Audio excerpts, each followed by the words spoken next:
need? Can you just go get her for me? I'm really busy right now. What? Can you bring me my chapstick? No, Napoleon. But my lips hurt real bad. Just borrow some from the school nurse. I know she has like 5 sticks in her drawer. I'm not gonna use hers, you sicko. Hey, Kari. Hey, Maya. Welcome, everybody, to the Lemon Face Podcast. This is our first episode. We had a great conversation with Mathew Anderson 2 nights ago, and It was a fun one. Tell us about Mathew. Well, Matthew's a rancher, a farmer, a teacher, a former member of the LDS church, and most importantly, he grew up in the same town as our beloved Napoleon Dynamite was filmed in. I mean, we're really in this for Napoleon Dynamite, but He'll finally figure this out once he listens to this. yeah, Mathew is a jack of all trades, and also he was my 5th grade teacher. Ooh. Let's dive head first. Also, it's our first podcast, so the audio might be a little bit funky, but we are learners, and we're going to get this. Enjoy. This is the Lemon Face Podcast.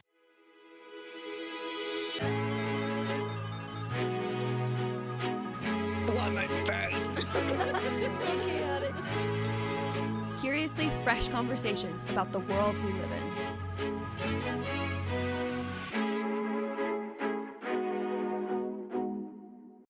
Mathew, tell us about who you are. My name's Mathew Anderson, no middle name.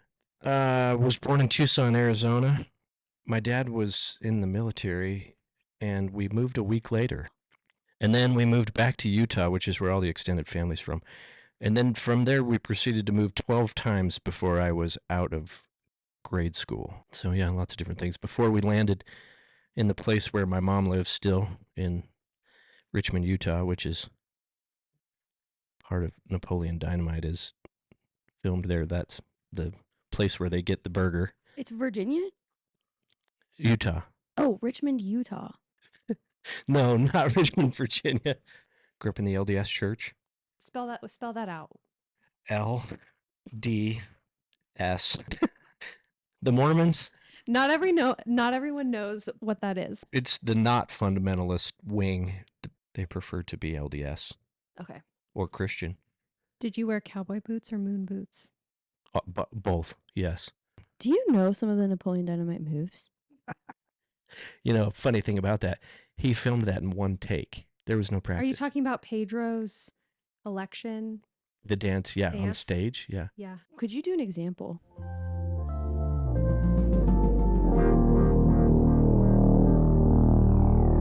So And we're back. Are you still Mormon? I am not. Why? I made that departure at the age of about 19, so my dad stopped going. It was an interesting thing. My dad was not religious. He became religious to marry my mom. That was essential.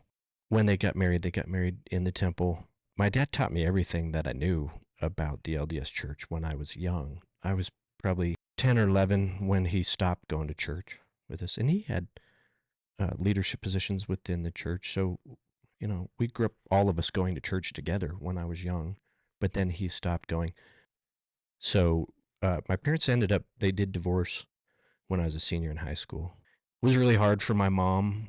That was part of the kind of the transition for me. I started just asking questions, and at 19, that's when you put in papers, you get a calling, and they send you somewhere on the planet. Unique to the LDS church, they'll only go to places where they're invited to be. So you don't see them in China or other places where they're not welcomed by the local government. I've had cousins that have gone all over the world, and my uncles, and then add all the friends that I had that did that. It was really very normal. It was very abnormal to not do that. Eventually, when it came time to go on my LDS mission, I couldn't do that. I didn't feel like I had the testimony to do that. I didn't have the conviction. You say you don't have a testimony. Is it just because you didn't believe? It came down to I didn't have a testimony of Joseph Smith specifically. I didn't have the conviction that he did or said all of the things that they say that he did or said. Do you have any evidence, intuition of why you believe that he's not a prophet? Depending on what accounts you read, it says that he saw the Father, but then in a later account it said that he saw the Father and the Son. So when I started to realize how much of this family faith was absolutely determined by Joseph Smith himself and who he was. There's plenty of information that you can get that calls his character into question. So at the time, that was all available through books. We didn't have the internet, so it wasn't like we could just jump online and do a little research. Right. I heard that Joseph Smith was a Freemason. Do you know anything about that? That's correct. That is absolutely the case. But to put that in a context, they all were. The symbols that are associated with that do show up within the LDS religion. They're not something that's real focused on, or it's not like it's a big deal, but they absolutely exist, and that's where they come from, was his association with Freemasonry. If you go back and look at the different religions or sects, even of Christianity, that were established at that time, it's pretty fascinating. So I think he was in a situation where, obviously a very intelligent person, and he had a testimony or he had a story that he had told, and then it went from that to him finding some golden plates. At that point in my life, at 19 years old, when I'm looking at this story that is really very fantastic, if I stepped just out of it enough to be out of just the fact that it was just normal and accepted, that's when I started to look at it like, gosh, I'm not sure how much of this. At 19, I was looking at this going, I'm just not all in. I can't, in good conscience, this doesn't. I'm not going to be able to go for 2 years and tell people that I know this is true. Were you alone in that realization? So for a time, both my dad and my mom had these friends while they were in the military that were born-again evangelical Christians. So I think it was a situation for my dad where he had seen something else, but for the sake of a family and to keep it all together, he did the thing that would keep the family together. And then for a time, he did that until he couldn't do it anymore. What was the reaction of your community when you decided to leave the LDS church? I was working at a grocery store when that was kind of all going on. And I remember my friends' moms would come in to shop, and they would pull me aside and ask me, when am I going to go? Have I changed my mind? It was a lot of pressure. Looking back on it, I don't think you don't realize how much pressure that is. They would get teary and they would give me a big hug, and they would tell me how great I would be as a missionary. And I mean, that happened often. So there was a lot of, man, I just can't believe you're not doing that, because that was what you did. So it was an interesting thing. The fall that I was 19, my dad sent me down to kind of middle Utah to a ranch where a Baptist preacher, they had a ranch there, and they were training horses, and it was through kind of the training of a horse where I think my eyes were kind of opened to a different understanding of God and his love, and that there's other ways to see it all, or it's bigger than what I knew or what I grew up in. So do you want the side note story of the van? You had a Mormon van for many kids, right? Yeah, it was a Chevy van. It was blue. It was fantastic. We went into town to cruise Maine, of course, and we were in there, and nobody wore a seatbelt back there. So our one buddy said, "Hey, I can light my gas on fire." Yeah, blue darts. That's what they called them, and we'd never seen this before. So I just want to make this clear. He could light his flatulence yes, on fire. Yeah. Mm-hmm. Is flatulence a better word, or is fart a better word? I agree. Let's just, yes. He's back there, and his words, to quote him, he said, "I can light my farts." So he's back where the bench is, and he's bent over, in the act of trying to do this. And my brother intentionally puts on the brakes The dude rolls like a bowling ball from the back of that van and smashes into what is the engine compartment in the front. I thought he had died. No. That got the poor kid. Did he die? He did not die.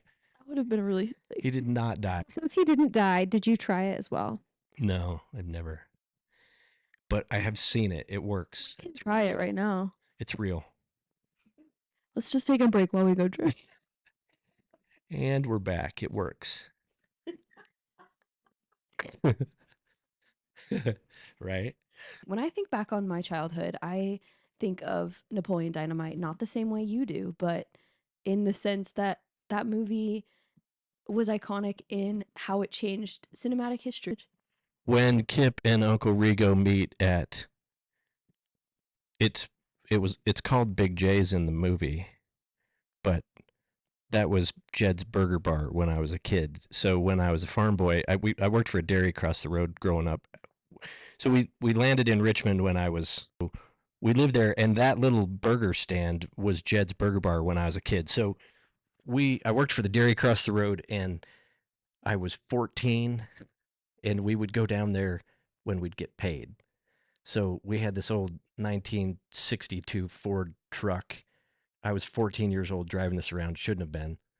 But we would drive down there, and we'd pull in there. One funny story. We pulled in there, and I was covered head to toe with cow manure. It was the day that we cleaned the pens for these dairy cows, and had it all over me in splatters and just smashed into my clothes. We stunk. We smelt just like cow manure.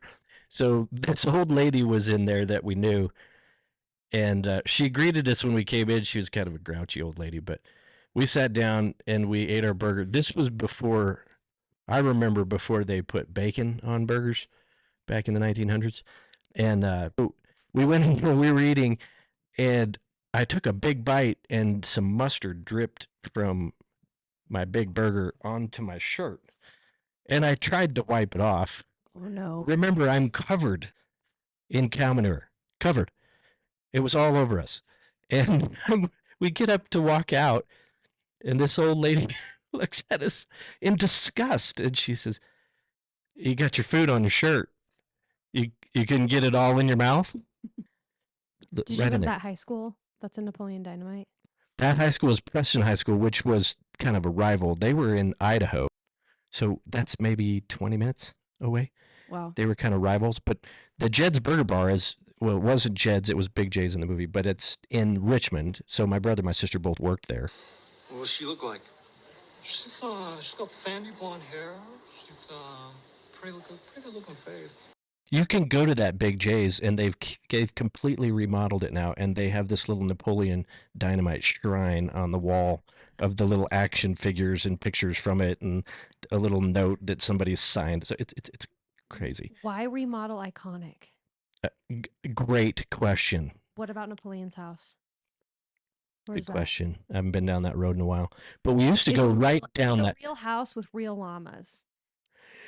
I can't speak for the llamas. They looked pretty real in the movie, but Tina, eat. Eat the food. Eat the food. that we used to drive on that road to go from my house. We would go up to. They have reservoirs in southern Idaho that we would go jump in, Okay. and so we'd go down that road to go up to Glendale, Who tasted cleaning the and milk? feeding. Who tasted the milk? Me, I loved it. This tastes like the cow got into an onion patch. We would go in and we would take our little igloo, little water containers, and we'd put it right under the tap, and we would get the milk out in our little coolers. Pasteurized or non-pasteurized? Oh no, it was raw, right out of the tank. Over there at that creek bed, I found a couple of soaps on the arrowhead. Talk more about farming. I believe there's a revival of sorts happening within agriculture, specifically in America right now. I think that we've come to the end of dirt that you put nitrogen in to make it grow. What is nitrogen when it comes to dirt? It would be a fertilizer. It's what we use to to help the plant grow. Okay, I know that dirt needs a specific amount of nitrogen to grow healthy plants, but why are we going away from that? We've depleted the soil. So when you talk about the vitamins and minerals that you get from the food that you eat, if you grow in the same dirt over and over and over and over again, those minerals are drawn out in that plant and then they're not replenished. Is that why my doctor has me on a vitamin B supplement? It's exactly why we're on vitamin supplements of all kinds, because we're not getting it in our food anymore. But here's the thing that's interesting about that. If you are a farmer and have been for uh, generations, there's certain ways for you to keep the family farm. And part of that is to utilize the technologies that we do to grow food, because you have to have certain yields in order to make enough money to afford the equipment and to pay for your family. So it's an unfortunate situation because so many farming families they continue to do the same things over and over again. That's why we're genetically modifying food. It's because the conditions have changed enough that we're having to make it do different things than it naturally did because the resources are depleting. But that's not the only reason we're making GMOs. I mean, part of it is to make it resistant to pesticides that we're putting on plants. 100%. There's a lot of reasons we're doing that, and all of it is driven by maximizing yields. How do we make the most money with not the least effort, but within a system that we've created? And a lot of that is controlled by um, businesses that their job is to make money. But why are small farmers no longer operating their own farms? You can't afford to do that anymore. That's the real problem for most of them. Why can't they afford it? If you don't have enough land to do that, it's difficult to do on a smaller scale when your competition is corporate farming. So do you think China's buying up thousands, hundreds of thousands of acres of land in order to deplete our resources, or because they want to make money and they know that local farmers are not able to afford their farms anymore? They are here, obviously, probably for a lot of reasons. China's not the only one here. The Middle East has a bunch of land down in Arizona where they grow nothing but alfalfa, and they ship that over to their country. They can't grow it there. There's certain resources that they can grow here that they can't grow there, and then they're putting it on barges and shipping it to their country. It's interesting the more you dig into that, but there's a lot of reasons. I don't know how much of it is political. I'm not sure. I mean, is what they're doing with farming the same as TikTok? I mean, how nervous do we get about what China is trying to Right. do to us? I don't know. But, the ins and outs. I'm sure it's probably worse than we all think it is, but I don't know specific to the farming. It's an interesting thing. The LDS Church owns some of the largest ranches in the country, so they're smart, Why do they own ranches?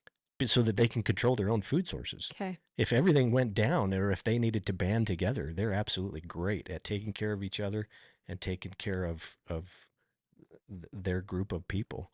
They own a lot of the big ranches. Where I grew up is very normal. They call them welfare farms, which means there's a certain percentage of the farms and the lands that's owned by the church, and the money that is produced from that is to help people in need. So Yeah, I think it's worth not jumping on conspiracy theories. And I think it's worth also jumping off the fear train.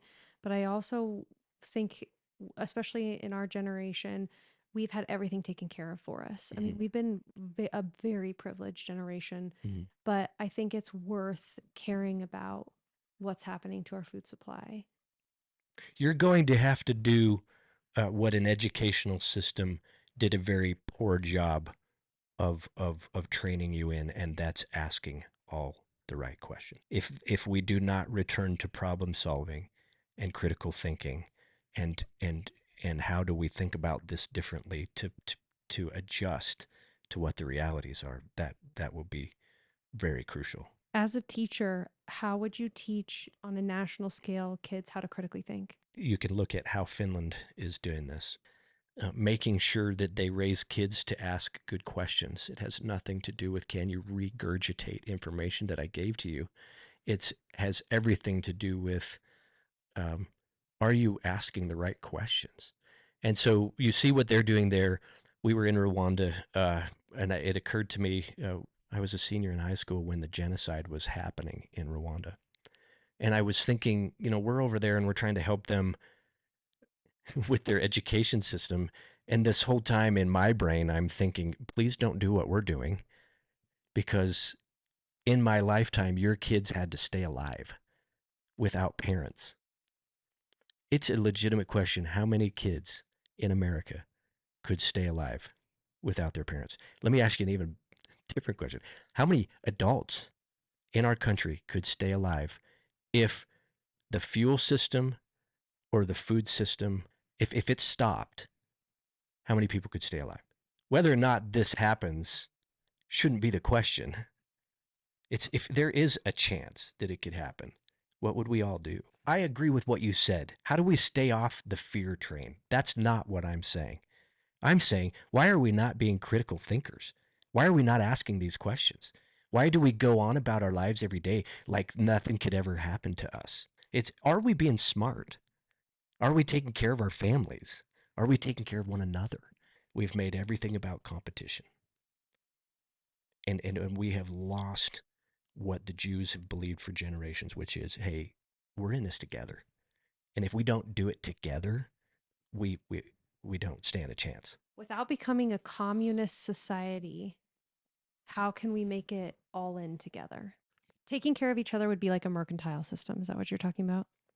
Everybody have their own gifting, their own jobs, and help each other out with it? That would be utopian, but in the cultures that have worked in the past, that's how it worked. For the vast majority of history, if it was a healthy culture, that's what they did. Somebody had to do a certain job and others had to do other jobs. And the way we have that now, or the jobs that we have are disconnected from something with your hands. A lot of the jobs that we have now are intellectual, or it's some kind of situation that we have created. So when you look at someone who underwrites a loan so that you can buy a house, well, that didn't exist 100 years ago or 200 years ago. There weren't cultures that had that. So when you have a culture that money is generated by something that is useful, but it's not tangible in the sense that it doesn't produce an outcome or something that can be sold. So that's what we're up against. That's why when an economy turns just a little bit and you're an underwriter, your revenue stream dries up. There's enough dirt around everybody, even in the city, to grow enough food for themselves. It's that they wouldn't know how to do it. And that's where you realize that if we don't do it together, it would be the demise. Do you have like an example in your life when, well, to preface this, what I have noticed is suspicion of your neighbor. When I did some traveling in Europe, I noticed in Italy people trusted their neighbors very naturally and would go over to their neighbor's house even if they had just moved in and say, "Can I borrow some eggs?" And as idyllic as that is here, I actually have never asked my neighbor for eggs in my entire life. That was how I grew up. The greatest asset that I have are the people that I'm surrounded by.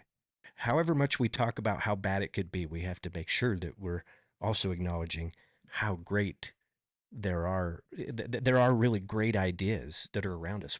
It's just a matter of, do we know them? I started raising beef again because I wanted to know where my beef came from. I wanted it out of a system that doesn't care about the end user. I wanted to know what it ate. I wanted to know that it was healthy for my kids. I wanted to know it wasn't full of hormones. When they say grass fed, you can put that on any label. Every beef in America ate grass at some point, but that doesn't mean that they were grass finished, which is very different. So anytime you say 100% grass-fed beef, is That- that 100% grass-fed? It can be, but that doesn't mean that it wasn't fed grains. There are certain ranches that are doing this now, and they do finish them on grass, meaning they don't feed them grains to get a certain flavor in the fat. I went to Argentina for a fishing trip. They don't feed grains to their beef there. We went to a nice place and had a nice steak. It tasted really good, but it tastes different. I think we like to jump on like a good bad kind of side on this. And would you say like grain is bad, like point blank? No, no. Grain comes out of grasses. It's not. But then you get to the point where we have genetically modified the corn to a point. The reason that we did use corn is because we like the flavor. Corn syrups.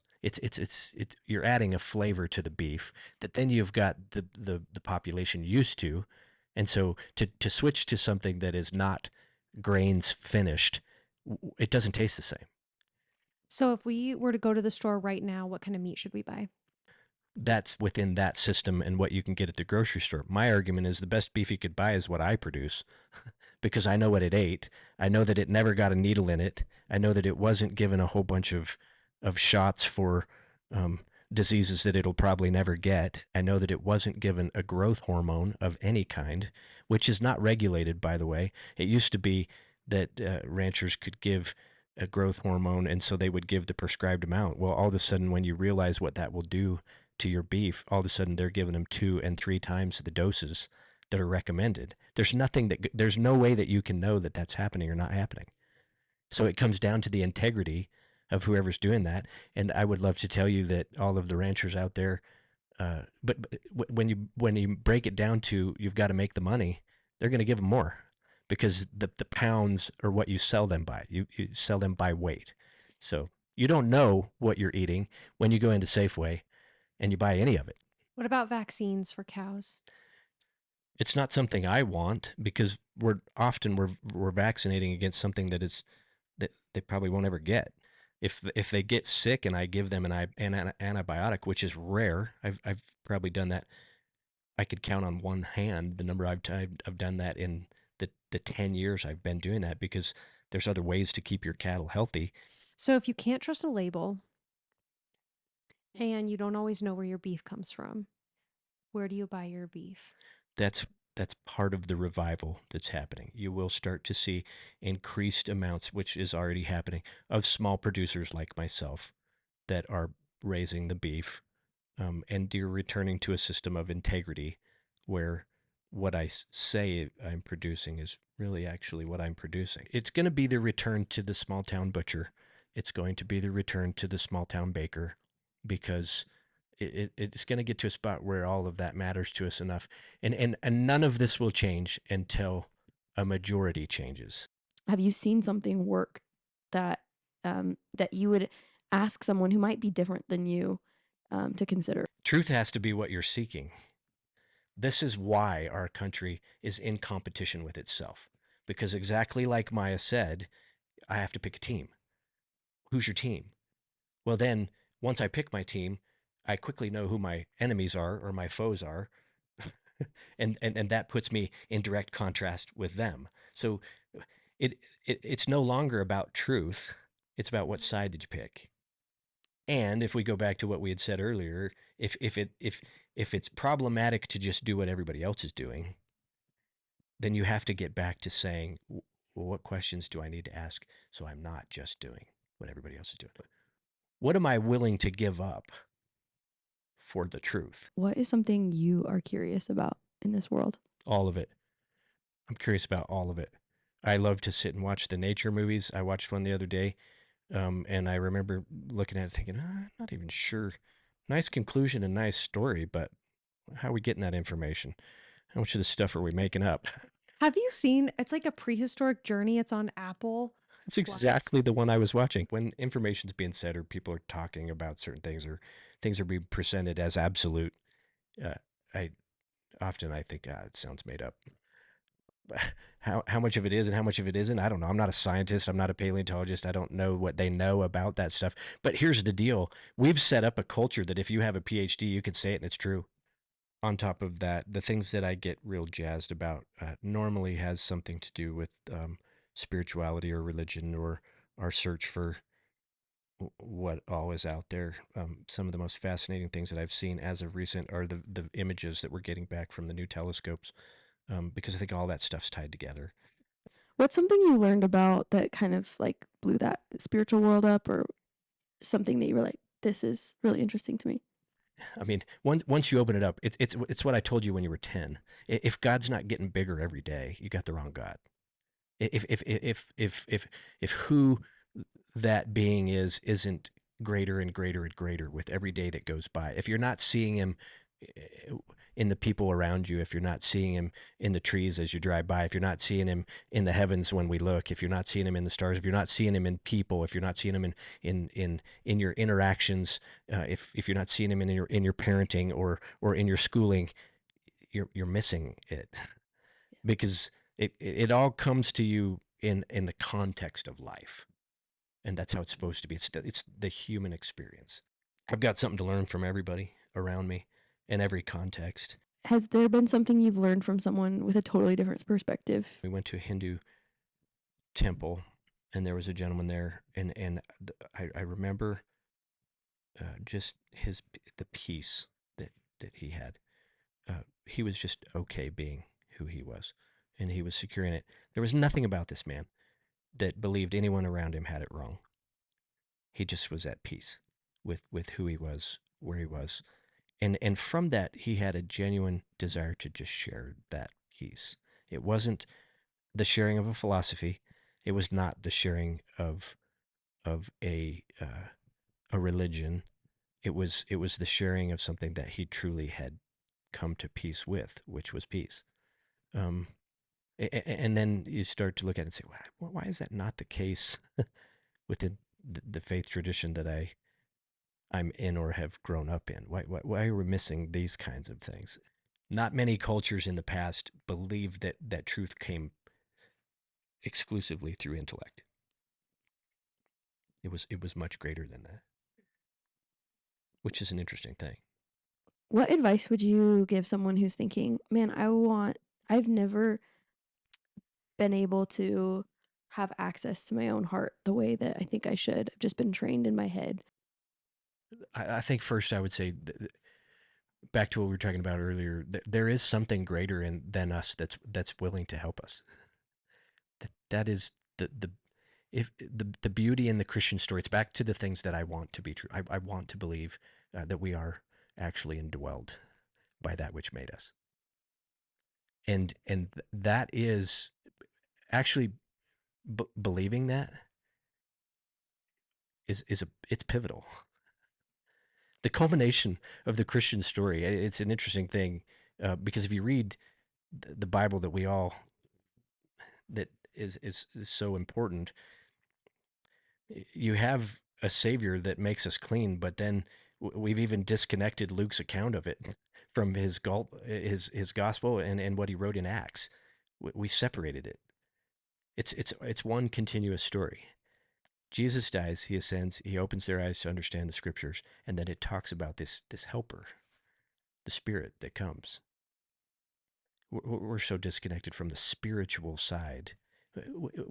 We think we're connected to it, but it shows up in emotion if your body's not properly trained to listen to your body. So should we just do a bunch of ketamine and then we'll be connected to it? Whatever it takes. I will wholeheartedly admit that with little Jack Daniels, my prayers are better, and the most impactful moments that I've had where I believed that there was true communion was as I had to knock down the edge just enough to truly be okay to be me. Shut down a part of your brain in order to, yeah. I'm not advocating that we should all get drunk and talk to Jesus. I'm saying I'm saying that we have these hang-ups that we don't know we have.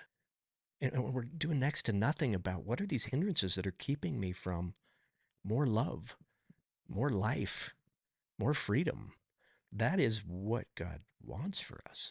If you believe that the very thing that made you actually animates you and is in charge of keeping you alive with the breath that you're breathing in and out, that made all of this to make it possible. The other night I was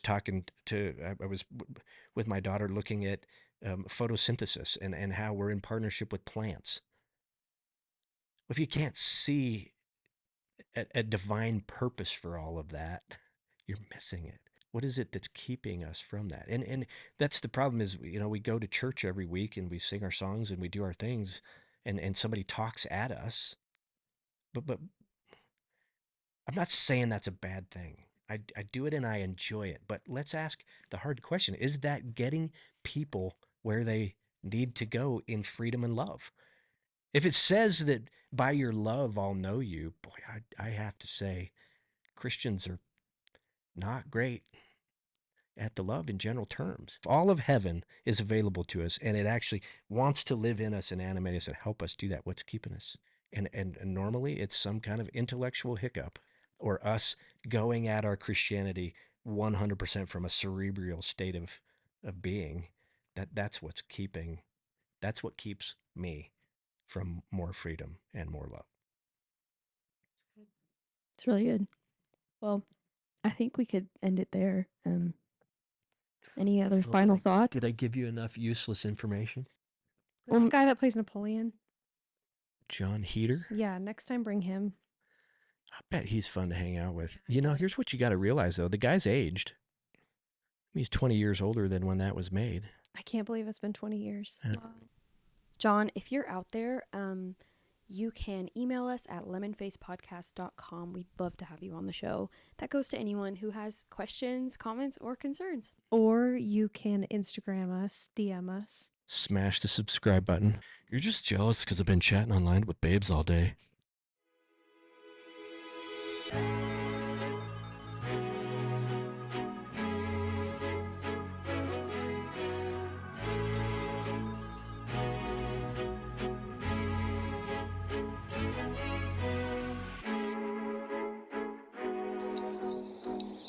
Back in '82, I used to be able to throw a pigskin quarter mile.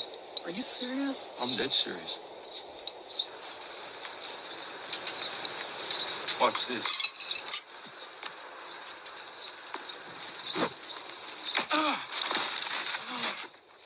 What the heck are you doing?